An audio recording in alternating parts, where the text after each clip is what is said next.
મિત્ર, હું સુરતથી બોલું હીરાબેન। આજે હું ગુજરાતી ખીચું બનાવીને તમને બતાવું ચોખાના લોટનું કેમ બને। કટ કર્યા, 2 વાટકા પાણી મૂક્યું, જીરું નાખ્યું, મીઠું નાખ્યું, સ્વાદ અનુસાર। ભાવે તો ધાણા નાખવાના, ન ભાવે તો પીટ કરી દેવાના। કરવા પૂરતું હલાવવાનું પાણી। મરચાં જેટલું તીખું ખાવું હોય એટલા, અમારી બેન ઓછું ખાય તો ઓછા નાખીએ। ધાણા એકાદ નાખી દો તો તીખું સારું લાગે। આ મિક્સ કરો।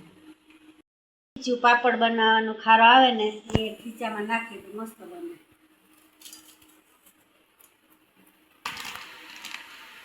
ચોખાનો લોટ નાખી હજી નાખવાનું, આવી રીતના નાખીને હલાવવાનું।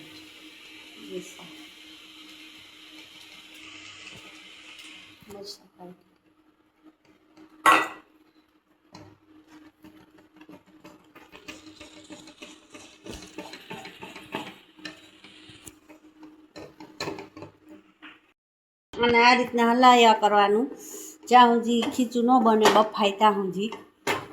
ધાણા નાખું થોડાક, દેખાવ સારો આવે, છોકરાઓને મજા આવે ખાવાની। આમાં થોડુંક માંડવીનું તેલ નાખી મિક્સ કરી દઈએ, બીજું ઉપરથી નાખવાનું ભાવે તો વધારે।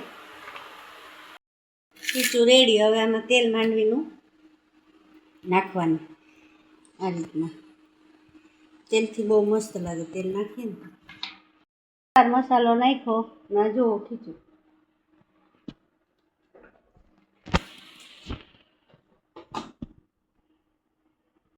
ગમ્યું હોય તો લાઈક કરો, શેર કરો, સબસ્ક્રાઈબ કરો।